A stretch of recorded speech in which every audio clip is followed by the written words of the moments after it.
But yeah, so anyways, going back to the Graham Linehan thing. So I don't know if anybody follows it. He's a self-proclaimed feminist, very much of the belief that you're born the way you are. Um, so even if you transition, you're not what you are now. You're what you were when you were born. Um, and the article seems to have a bit of a bias to. I don't know. I don't know what way the Daily Mail is in terms of its political kind of affinity. I don't know if it's left, right, center, um, but I don't know if it's maybe the the writer of the article. If there's an element of their bias coming through in this, because reading it seems like they want you to feel sorry for this guy, and I did I did find myself at one point feeling sorry, and then I remembered that, and then obviously looking at the language a bit more deeply, you realize you shouldn't be feeling sorry for this guy, which I'm very conflicted about him because I love his work. I love Father Ted. I love the IT Crowd. I love the cameos he had on Alan Partridge.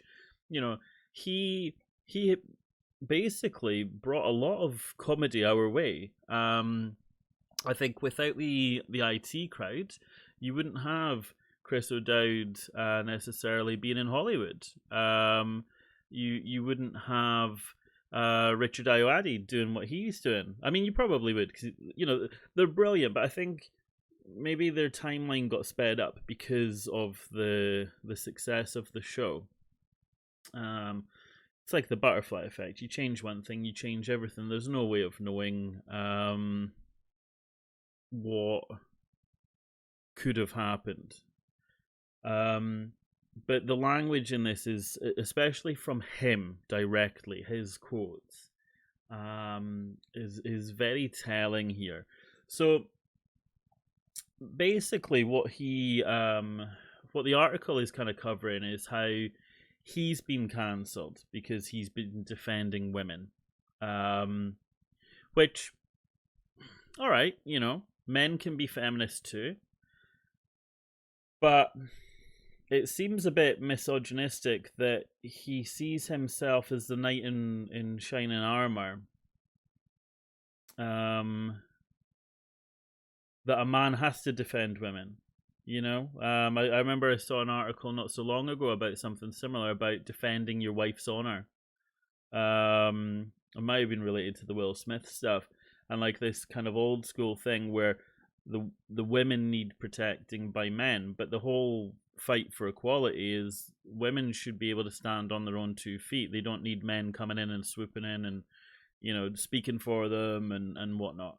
Now that's not to say you should just let fucking shit happen to women and say nothing. That's a separate argument, but women need their space to do their thing. But that's the same with anybody. Men need their space to do their thing. Kids need space to do their thing. You just need to not talk for them. You just need to be there for them. Give them the encouragement they need. Make sure that in moments of where they're feeling they can't fight the good fight, that you're there to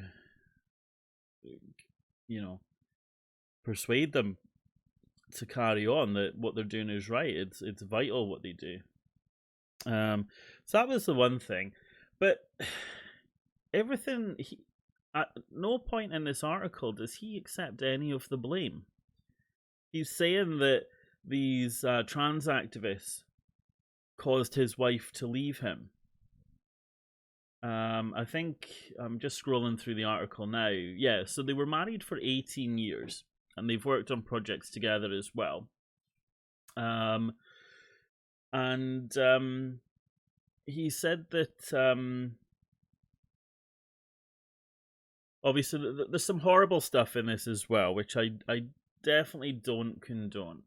Like his wife's address details were given out. There was death threats. There was police turning up at the door and stuff. That's not okay. But you kind of got to think, well, you have to accept some form of responsibility for this, because what that's saying is you feel you can say whatever the fuck you want, and there's no accountability for that. Now, what happened isn't okay. Having the police coming up and having your wife's address and all that leaked, that's not okay. But you had to expect some form of backlash, surely.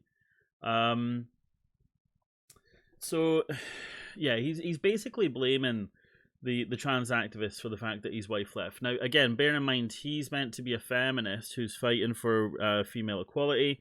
And where's his wife in this? Did this just happen without her knowing? Did she just leave and, you know, there's a part she played in this. She left him, which means, and again, there's other things here as well which will come up, but you know, you got to look at yourself, because other things, people stopped wanting to work with him. Companies were paying him off for some, like the Father Ted musical.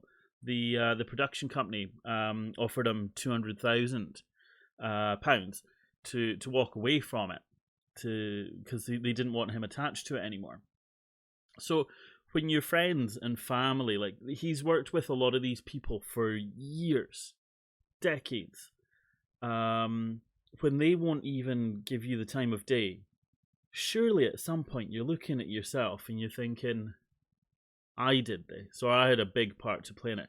But nowhere in this article, it's always these people caused this. He's no longer living in his nice house. He's no longer working. He's basically blacklisted. And this is the type of thing that I think is happening all too often now.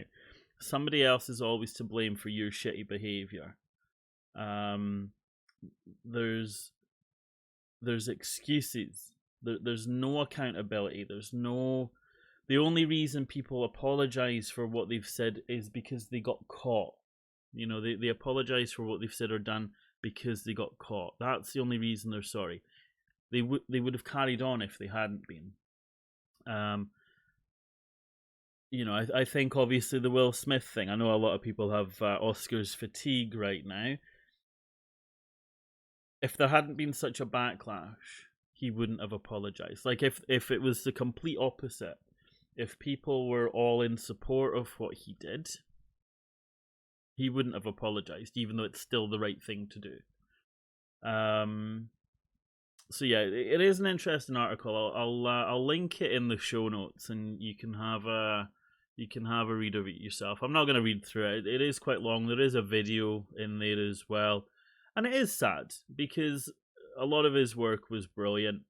But that's the trouble. A lot of these brilliant creative types, they're cunts, and you know what they say about don't meet your heroes.